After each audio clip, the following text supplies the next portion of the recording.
Ევროპარლამენტმა მზია ამაღლობელი საქმესა და მედიის თავისუფლებაზე რეზოლუცია დაამტკიცა. დოკუმენტს ამას 24-მა ევროდეპუტატმა დაუჭირა მხარი, 25 კი წინააღმდეგი წავიდა. სხდომას ესწრებოდა 436 დეპუტატი, თავი შეიკავა 87-მა. რეზოლუცია გმობს მზია ამაღლობელის დაპატიმრებას, ქალი ჟურნალისტის დევნას და მოითხოვს ნეტგაზეთისა და ბათუმელების დამფუძნებლის დაუყოვნებლივ და უპირობო გათავისუფლებას. ევროპარლამენტარები ბაში მყოფი ჟურნალისტისთვის ყველა ბრალდების მოხსნას ითხოვენ. ევროპარლამენტარები დღეს მიღებული რეზოლუციით ასევე მოითხოვენ დაუყოვნებლივ გათავისუფლდნენ პოლიტპატიმრები. რეზოლუცია კიდევ ერთხელ მოუწოდებს წევრ სახელმწიფოებს დაუწესონ ორმხრივი სანქციები ქართული ოცნების იმ ლიდერებსა და ოფიციალურ პირებს, რომლებიც დემოკრატიულ უკუსვაზე არიან პასუხისმგებელნი. რეზოლუციაში გაკრიტიკებულია ქართული ოცნების მიერ მიღებული კანონები. რეზოლუცია ევროკავშირს მოუწოდებს საქართველოში ფარას კანონის ძალაში შესვლის პარალელურად გააძლიეროს დამოუკიდებელი მედიისა და სამოქალაქო საზოგადოების დახმარება. ჟურნალისტი მზია ამაღლობელი ბიძინა ივანიშვილის რეჟიმის მიერ დაკავებული ყველა ქართველის სიმბოლო გახდა. ვითარება ყოველდღე უარესდება. არ მესმის ევროპული საბჭოს წევრი სახელმწიფოების და უმაღლესი წარმომადგენლის ოფისის სიჩუმე. მზია და მისი მეგობრები პატივისცემასა და დახმარებას იმსახურებენ. სერიოზული სანქციებია საჭირო რეჟიმის წინააღმდეგ. ყველას, ვინც ხელებს ისვრის, მათი სანქციების ეშინია. ზეწოლა უნდა მოვახდინოთ რეჟიმზე ყველანაირად და აღარ ვთხოვოთ მათ ევროკავშირის გზაზე დაბრუნება. არ დაბრუნდებიან, ვინაიდან ეს რეჟიმი არის კრემლის გენების. ისინი ხალხს ატყუებდნენ ევროკავშირის მისწრაფებებზე, ჩვენ გვატყუებდნენ ევროპარლამენტსა და ევროკავშირში. მხოლოდ ახალი არჩევნები დაეხმარება ქართველებს თავიანთი ქვეყნის დაბრუნებაში. ევროკავშირის პოლიტიკური ნებაა საჭირო. საქართველოში თითქმის აღარაა დარჩენილი დამოუკიდებელი მედია, მხოლოდ სპუტნიკის მსგავსი პროპაგანდისტული სატელევიზიო არხები. სხვათა შორის არ მესმის იმათი, ვინც ევროკავშირის შესახებ შხამს ავრცელებენ. ჯერ კიდევ აქტიურები რატომ არიან აქ, ევროპარლამენტში? მოდით ვიმოქმედოთ. არ შეიძლება ქართველი ხალხის მარტოდ მიტოვება. Let's act. The people of Georgia cannot be left alone. Media freedom is not a luxury. მედიის თავისუფლება ეს ფუფუნება არ არის. ეს დემოკრატიის აუცილებლობაა. ის ანათებს იქ, სადაც კორუფცია და ავტოკრატია იმალება. 4-ზე მეტი ქართველი ჟურნალისტი, ოპოზიციის წარმომადგენელი, ასევე რიგითი მოქალაქე დააკავეს, აწამეს ან დააპატიმრეს. კოლეგებო, მართლ პარტიას ქართულ ოცნებას ეშინია თავისუფალი პრესის, როგორც ვამპირს ეშინია სინათლის, რადგან მათ იციან, რომ მათ მხოლოდ ჩრდილში შეუძლიათ გადარჩენა. ოლიგარქმა ბიძინა ივანიშვილმა იცის, რომ ქართველებს ის არ სურთ და პუტინის რეჟიმის ჩრდილშია, რომელიც იყენებს დეზინფორმაციას, დაშინებას, მანიპულაციას, რადგან იცის, რომ ქართველები არასდროს აირჩევენ ისეთ ცხოვრებას, როგორშიც რუსები ცხოვრობენ.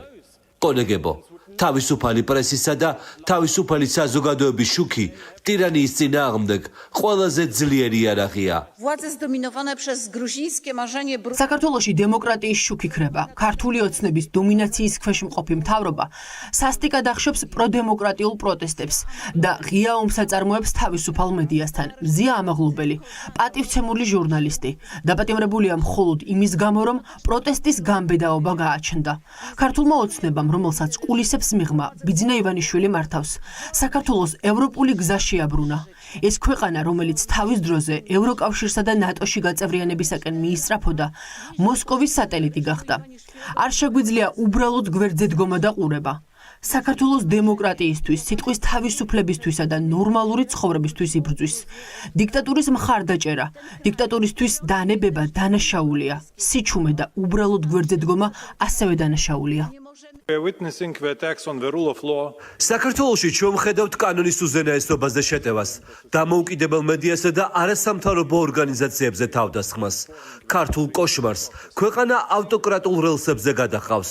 ერთი პარტიის სისტემა ნამდვილად ვერ შეესაბამება პლურალისტულ დემოკრატიას. ჩვენმა პარლამენტმა რამდენიმეჯერ მოითხოვა ყველა პოლიტიკური პატიმრის დაუყოვნებლივ გათავისუფლება და ახალი, თავისუფალი და სამართლიანი არჩევნების ჩატარება. ეს გახლავთ ერთადერთი გზა, რომ აღდგეს დემოკრატია. Situation in Georgia is deteriorating at alarming. როგორც ბევრმა თქვენგანმა თქვით, საქართველოში ვითარება საგანგაშო სისწრაფით უარესდება და ქართული ოცნების ქვეყანა დემოკრატიულ ნორმებს შორდება. ბოლო თვეებში ჟურნალისტები, სამოქალაქო აქტივისტები და ოპოზიციური ხმების შევიწროების, დაშინებისა და პოლიტიკურად მოტივირებული დევნის წინაშე აღმოჩნდნენ. ახალგაზრდა დემონსტრანტები არაპროპორციულად მკაცრ განაჩენებს იღებენ. დამოუკიდებელ მედიასა და პოლიტიკურ კრიტიკოსებს სასამართლოებში დაატარებენ. ტაქტიკა, რომელიც აშკარად განსხვავებული ხმების გასაჩუმებლად და დემოკრატიული სივრცის შესაზღუდად არის შექმნილი. ეს არ არის საქციელი, რომელსაც ჩვენ ევროკავშირი და რაც უფრო მნიშვნელოვანია, საქართველოს მოქალაქეები მოელიან ქვეყნისგან, რომელიც ევროკავშირში გაწევრიანებას ცდილობს.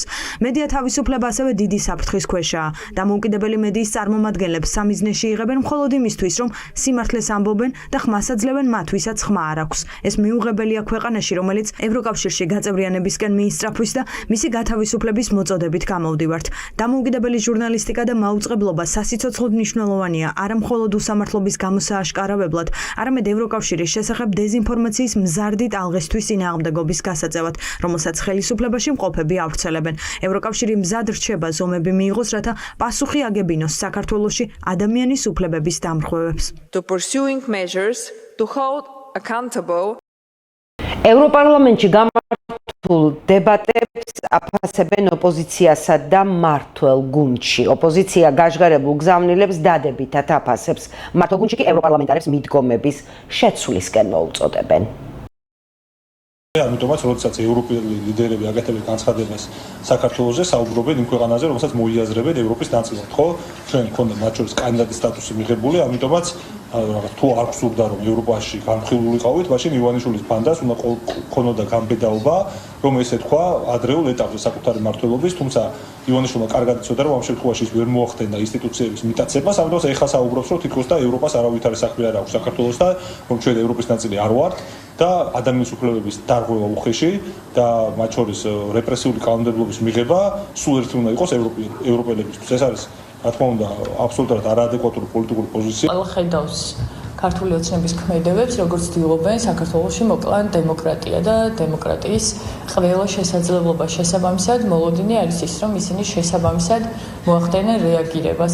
რაც შეეხება ვიზა ლიბერალიზაციის შეწყვეტას, ჩვენ ამაზე ყოველთვის ვამბობთ და არ შეიძლება ქართული ხალხისთვის ვიზა ლიბერალიზაციის შეწყვეტა, იმიტომ რომ ეს მოიპოვა ქართულმა ხალხმა და არა რამდენიმე კორუმპირებულმა პოლიტიკოსმა. ჩვენ რაც ვნახეთ ახაც ამ ეგრეთ წოდებული მოსმენის და შემდეგ რეზოლუციის სახით ყოველგვარ მოლოდინს აჭარბებს ეს ყველაფერი, იმიტომ რომ ჩვენ პირდაპირ ხედავთ ევროპარლამენტის ამ წარმომადგენლების მხრიდან პოლიციის წინააღმდეგ ძალადობის წახალისებას. თურმე პოლიციის წინააღმდეგ ფიზიკური ხელისაწევა, ფიზიკური ძალადობა, მათზე შეტევა არის ნორმა, მაგრამ ჩვენ არ ვართ დარწმუნებული, რომ მათ სახელმწიფოებში ეს არის ის ევროპული ღირებულება და ის ევროპული სტანდარტი, რომელიც თურმე ნორმად შეიძლება შეასაღონ საქართველოს მოსახლეობას. ყველა ნათქვამს და ყველა გამოთქმას სჭირდება კონკრეტული დასაბუთება. ერთ-ერთი გამოსვლელი ამბობდა, რომ საქართველოში უნდა ჩატარდეს ახალი საპარლამენტო არჩევნები.